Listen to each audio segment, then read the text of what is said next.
Right now, on Our Indiana, IU men's soccer team is headed to the College Cup semifinals in Philadelphia to take on the North Carolina Tar Heels. And Archie Miller secured his first Big Ten win as head coach of the Hoosiers Hoops team. All that and more, Our Indiana starts right now.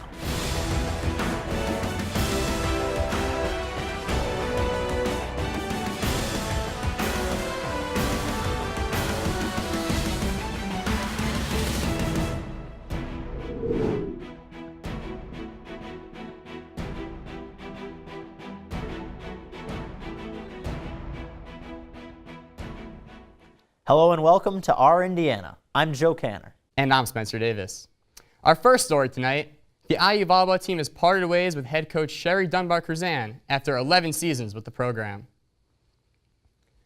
After the Hoosiers finished the season 12-20 overall and just 1-19 in Big Ten play, the IU athletic department will search for someone new to take the reins of its volleyball team next season. Dunbar-Curzan's IU tenure will be most favorably remembered for the 2010 season, in which the Hoosiers advanced to the Sweet 16 for the first and only time in school history. Dunbar-Curzan went 162 and 196 at the helm for the Hoosiers and will be succeeded by assistant coach Paul Canter until senior associate athletic director Maddie White completes the new head coach search. And the IU men's soccer team defeated Michigan State on Friday night to clinch its NCAA record 19th College Cup berth. Our Indiana's Mackenzie Salmon was at Bill Armstrong Stadium for all of the action and ensuing celebration.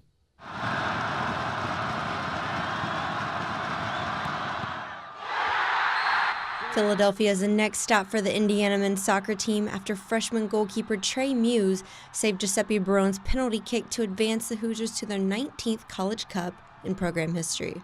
But IU had to do something they hadn't done all season in order to get there, which was play from behind after Michigan State's goal in the 3rd minute. It wasn't a panic.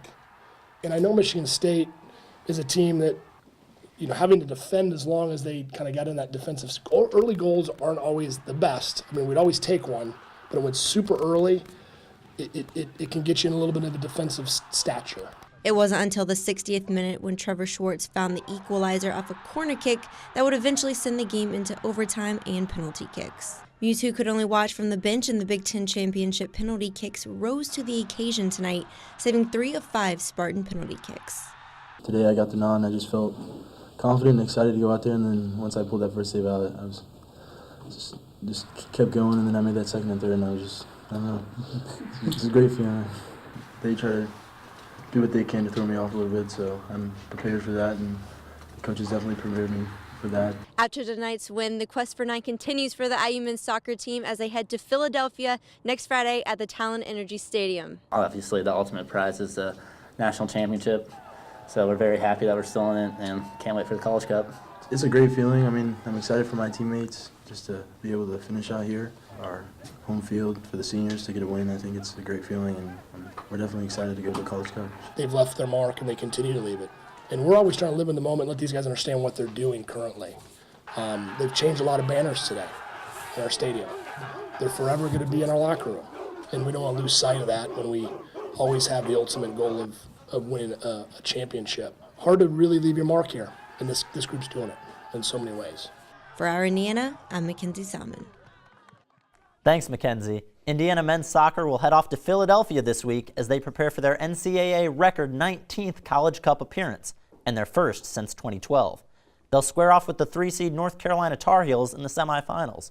We'll see if the Hoosiers' top-ranked defense, led by freshman goalkeeper Trey Muse, can propel the Hoosiers to a 9th national championship in school history, and the first under head coach Todd Yeagley.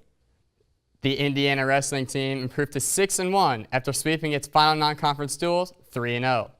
The Hoosiers defeated Northern Illinois, SIU Edwardsville, and Cleveland State by wide margins Saturday at the Hoosier Duels, winning each duel by at least 27 points. IU begins its Big Ten slate on Sunday on the road against number 2 Ohio State. And fall sports have provided IU fans with innumerable Hoosier highlight plays this semester. And lucky for you, Our Indiana's Tommy Poor is back again this week with a special compilation reel for the final edition of Top Plays with Tommy. Lucky they are, Spencer, because after looking through the film and some intense debates between the Indiana crew. We have found the top 5 plays from this past semester. Let's head back to the replacement game in September as the Georgia Southern Eagles pumped the ball to one of the most dangerous return men in the country, Ja'Shawn Harris, proceeds to make the Eagles look absolutely hopeless as he eludes the special teams coverage for a 70-yard return for the touchdown. The Hoosiers grounded the Eagles 52-17. To Assembly Hall, Rob Johnson finds Justin Smith as they take Howard to Lob City. Back to the gridiron, Richard Lego finds our boy Whop Fillier, who dives in from 4 out to get to the promised land. Let's head back to the opener. Richard Lego throws a Dilford dime to Ian Thomas, who somehow drags his foot right before stepping out to secure the big touchdown. But let's not forget about our College Cup 11 as Andrew Goodman and Thomas Ward connect with a beautiful 1-2 to put the Hoosiers up by 1. And the best play goes to the all-hands team player, Simi Cobbs, who only needs one hand to snag the ball. It's been a wild year for Hoosier sports, and with basketball starting up, you can only bet that more moments are coming. That's all I got here. Now let's look at the year in review with Alex.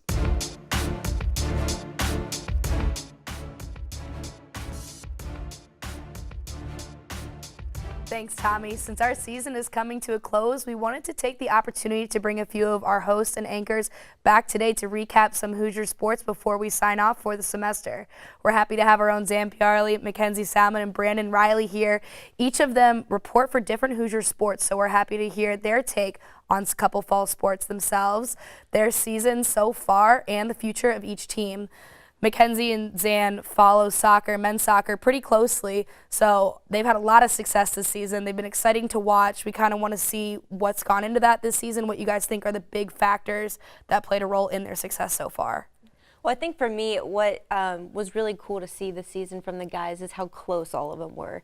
And you had so much depth in the team, so it really helped. You know, you had younger guys stepping up, taking the plate from the seniors at left. And I think what also really helped was Coach Yeagley, him being a former player, being an assistant coach to a coach, just all his experience really helped to add up and just help the guys all together. But what do you think? Yeah, I mean, this team really starts from the defense. I mean, this defensive unit returned this year from last year, and all of them returned. Same with the midfield. Pretty much the same bunch was back. And the only thing that differentiated this year was up top at forward. Mason Toy steps in, true freshman, leads the team in goals, was the Big Ten Freshman of the Year. He was really the difference maker that made this team kind of elevate its game from last year to this year. And then also a net between the pipes, Trey Muse, an MLS Academy-type goalkeeper that really elevated their defense.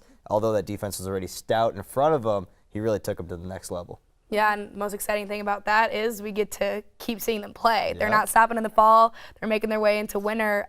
Anything you're predicting from the College Cup? How many times have we been here? It's kind of, I was a little used to seeing it, but it's been a minute since they've been there. Yeah, last time they've been there was 2012, but this is their 19th appearance. I truly think they should be able to make a run and win the College Cup. They have a tough game against UNC in the semifinals, and if they win that, they go on to play either Stanford or Akron. So really every team in the College Cup are great and really true soccer programs. Mm-hmm. And I think they're really hungry for the win, too. They want this for Yeagley for his first. So I think it should be a good game regardless. I do feel like once they get there, they're going to be ready for it because they have had a little bit of rest. So it should be fun. I'm excited for it. Yeah, between the rookies and the vets, we have a pretty good squad out there.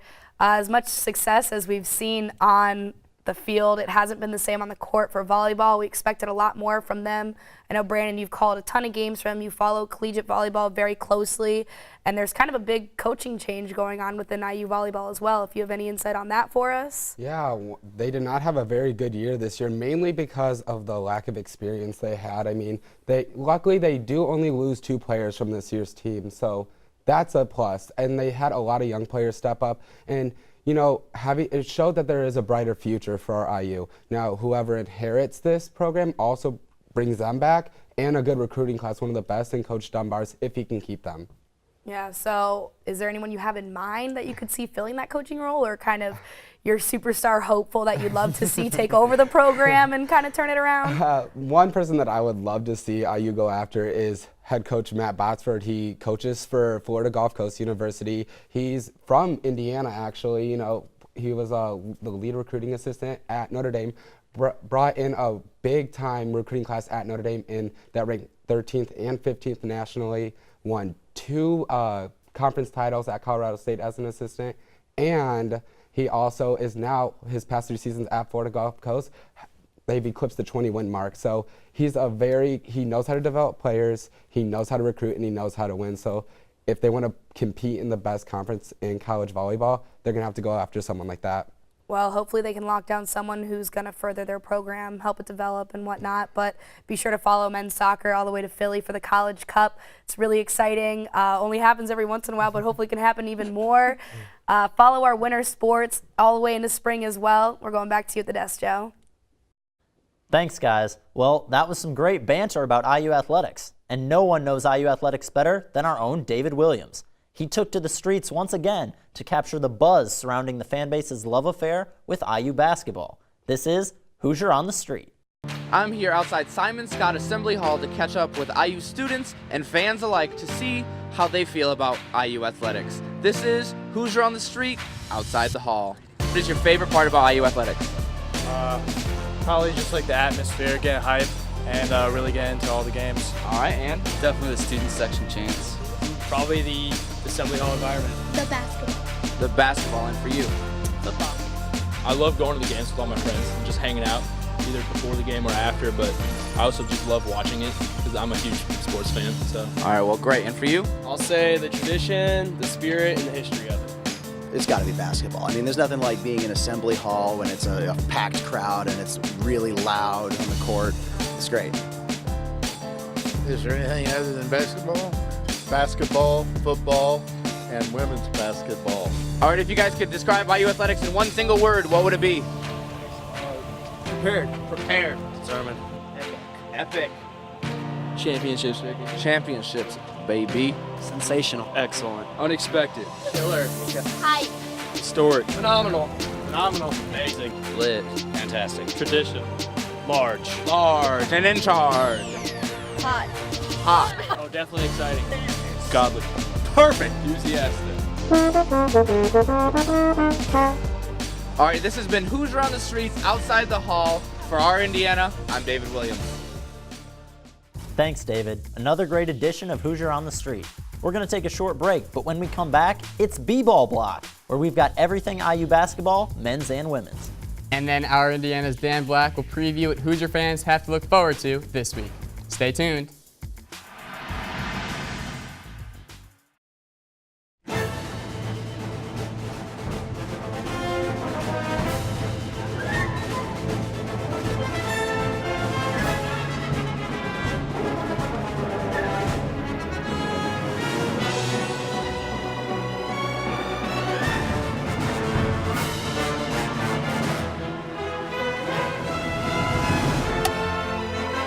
I wouldn't be here if it weren't for Indiana University.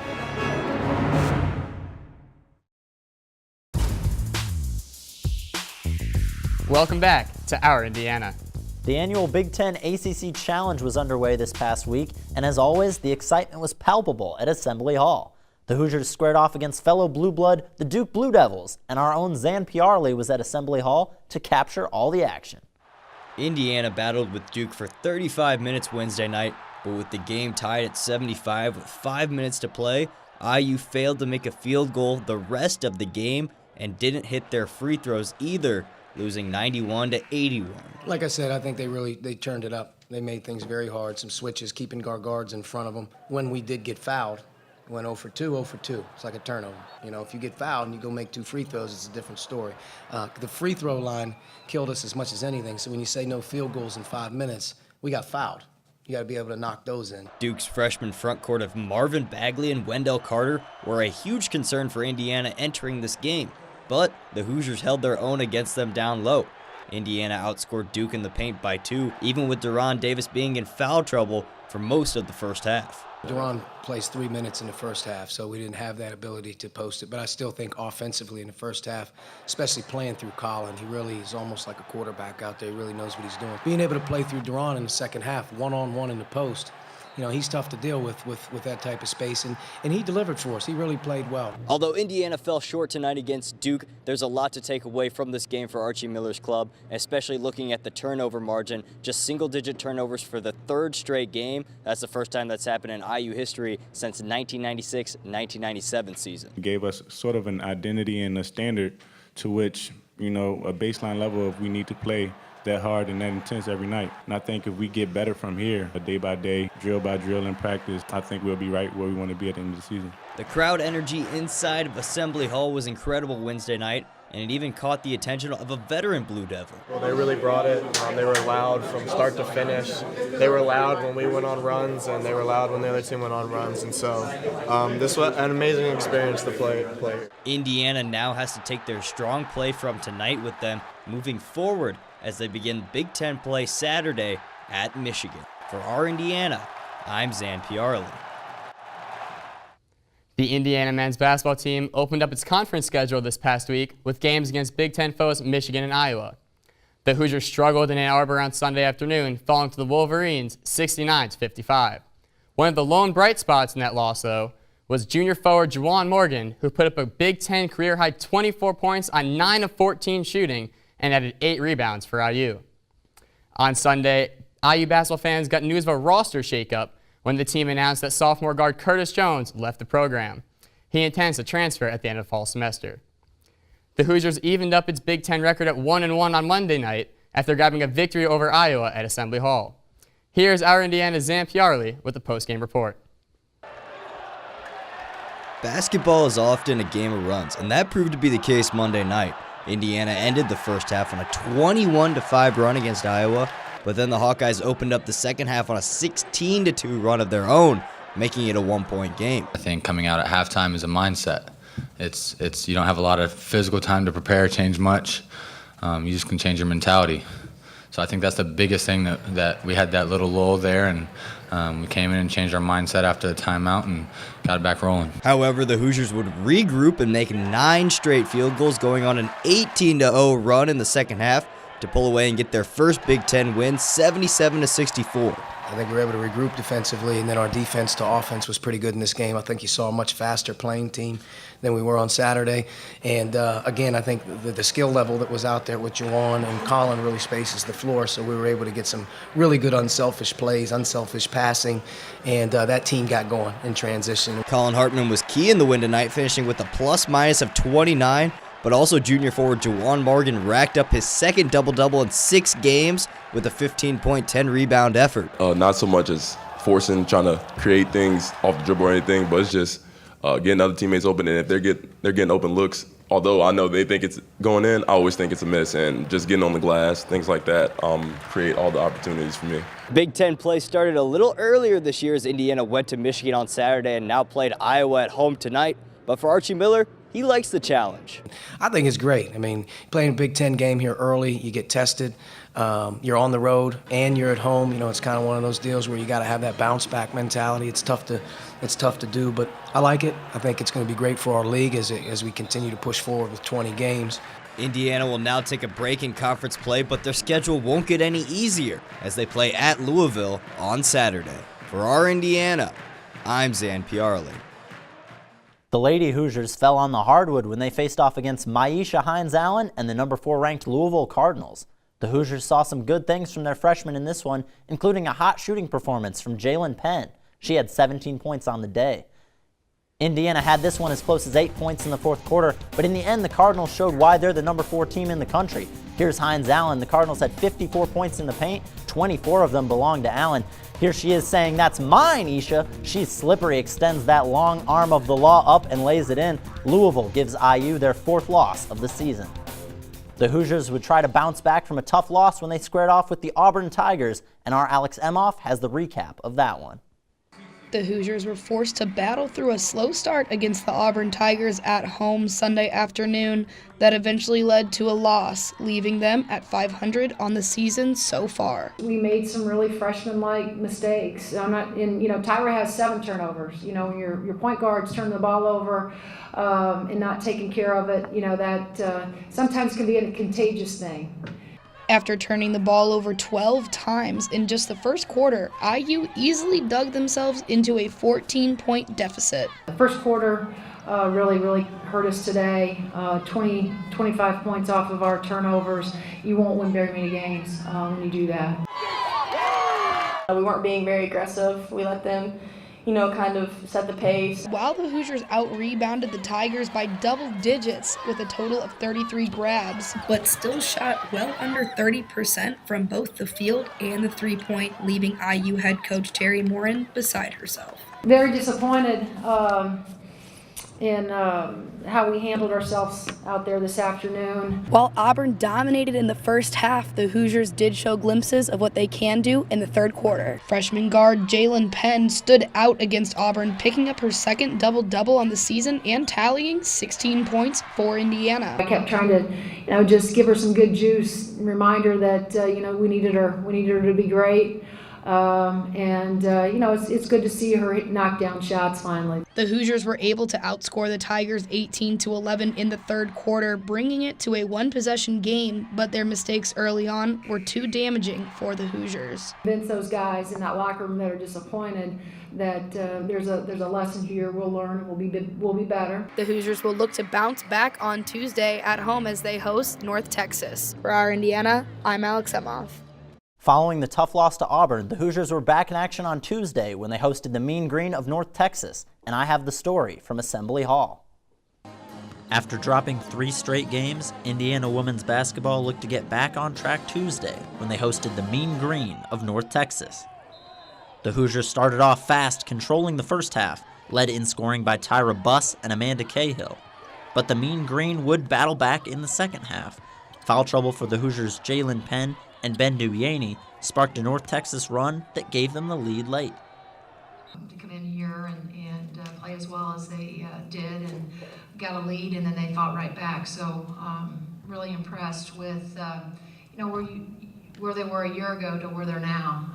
Luckily for the Hoosiers, the leadership of their reliable duo, Amanda Cahill and Tyra Buss, was enough to close this one out. And in the process, Cahill recorded a special milestone, her 900th career rebound. Really happy. Didn't realize, and we knew kind of going into this year there was going to be some milestones. There were going to be some records broken, and look back, she'll be one of the all-time best women's basketball players to ever play here. The Hoosiers will look to build on this win when they take on Northern Kentucky on December 9th. Reporting for our Indiana, I'm Joe Canter. Thanks, Joe. Now it's time to look ahead at This Week in Hoosier Sports. This will be Fast Forward with Dan Black. Thanks, guys. It's a big week for IU sports, so let's get started. On Friday, the track and field team will host the Hoosier Open at Harry Gladstein Fieldhouse. This will be the indoor team's first meet of the season. Later that same night, IU men's soccer will be in Philadelphia to face off against the UNC Tar Heels in the Final Four of the College Cup. The Hoosiers advanced to the Final Four last Friday after beating Big Ten rival Michigan State in shootouts 3-2. Should they win this Friday, Indiana will play Sunday afternoon for the championship. To the hardwood, after a 77-62 loss last season to Louisville, the men's basketball team will look to get revenge this year when they head down to the Yum Center in Louisville Saturday for a 2 p.m. tip. The Hoosiers are coming off a big win against Iowa Monday night, the first Big Ten victory of Archie Miller's career. The women's team will also be traveling to Kentucky, but will be in Highland Heights battling with Northern Kentucky Saturday night. The Hoosiers defeated North Texas Tuesday night in a hard-fought battle 68-63 and will look to build on that win come Saturday. That's all I have for you this week, and of course, if you missed any of the action, you can always find it on IUHoosiers.com. Back to you guys at the desk. Thanks, Dan. Well, that does it for this episode and this season of Our Indiana. For the final time, I'm Joe Canter.